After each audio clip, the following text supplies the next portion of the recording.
Okay, let's move on to the second function of assignment 3 of topic 7, in which we need to combine two objects. And let's see how we have to deal with this. Combine creates an object out of two other objects, and the result should have one entry for each of the keys of both objects. So we have to gather the key value pairs of both objects and throw them in one big object. If both input objects, so what about collisions, of course, if both input objects have the same key and the same value, only one entry is created. So if I have the same key and value pair in both objects, I can only have one in the resulting object. If both input dictionaries have the same key with different values, so we take the key and the value in the resulting dictionary is an array of both values. Okay, so let's tackle this. I need a result. Okay, so to set up a result, I can make an empty object. And of course, the first thing I can do is, since I don't know anything about the two objects, I can, let's say, take object 1 and copy it in full to res, because at least all the key value pairs of either object 1 or object 2 will need to be copied. So let's do this. I'm going to have a for let key in object 1, let's say. I could do object 2 as well, but it makes sense to start with object 1, and I'm going to write whatever value is at that key or goes along with that key in object 1. I'm going to write the same value with that key in my result. So this is basically copying the first object, and then I have to go over the keys of the second object. Okay, voila. And I will have to deal with it. So perhaps before moving on and writing the code to do this, we should get out the two values for the two objects. Okay, so I need to check if this key is in object 1 as well. Okay, if not, I will have to add it.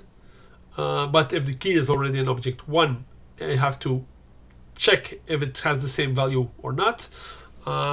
If it's not in object 2, I can safely add it. Let's go. First thing we're going to do is to lighten up the code. We're going to have two values here. Value 1 is going to be the value according to the key in object 1. Right. You might say, well, we don't know if the key is in object 1 altogether because we're running over the keys in object 2. So this will be undefined in that case. And then I have another one, value 2, being the value according to or going along with that same key in object 2, which will be, of course, an actual value because we're running over the keys of object 2 in this loop. Okay. Now I will have to check, because I have to check two things. First of all, I need to check if the key is also in object 1. That's an important one. Okay. So if the key is already in object 1 and the values are not the same, so if I have different values, okay, then I will write those values in my resulting object. So here I have it. At key, I will write a new array with value 1 and value 2.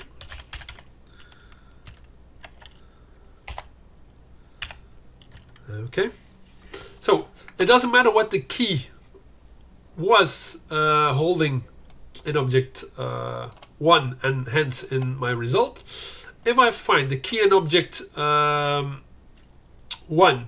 for some key in object 2, and now I have a key that's in both the objects, and I can actually say in res as well, because res is a copy of object 1. So if my key is already in the result, and I'm looking for all the keys in object 2, and I find the key that's already in my result, then it depends whether or not I have this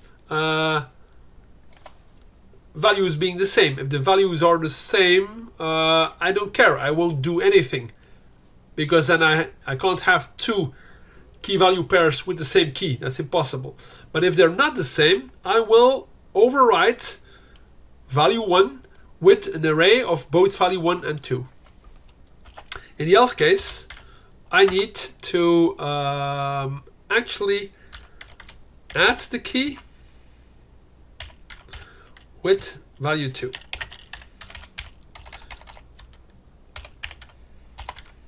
There we go.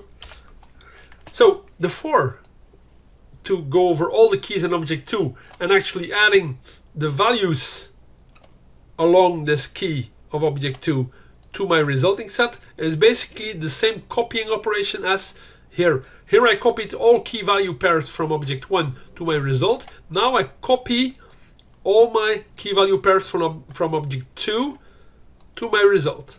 Except if I see that the key already is there and I have different values, then I have to stick the second value along with the first value in an array along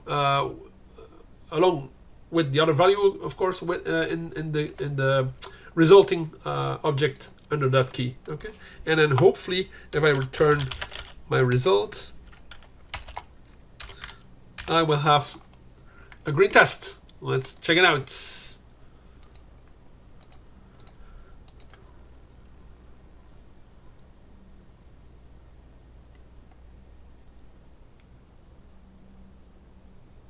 Seems okay. Now let's have a little check over the code. I have only 2 parameters. I'm checking the SRP rules of thumb, single responsibility. I have 1, 2, 3, 4 lines of code, not counting the return. That's okay. I have only 1 indent, so pretty okay, this function. I can't see dry problems because this and this is clearly not the same. This is, if I check the SRP for this function, then I have 2 parameters, I have 2 indents, that's all pretty much okay, but I have too many lines of code. And that's because of the fact that Combine now has taken 2 responsibilities. This responsibility is basically copying an object to another object. So I can extract this and make a help function, which I don't export in the module. That's called copy. And it's going to copy an object and give me a copy of the object. Okay. So it's basically going to do this. I'm going to make a copy out of object 1. And hopefully this will give me a copy, and so I will have to do something like this in my function. Okay, so let's set up a new result. Empty object. I'm going to go over all my keys in object, okay, and add the values for that key of object to my result and return res. Okay, so this is a helpful function which might come in handy in other cases, copying an object. And well, now the copying of the object is done by a helper function, and my SRP is now 1, 2, 3, 4, 5, 6, 7 lines of code, so that's okay. Let's check it once more if everything goes well with the tests, and then we're done. Yes, over and out.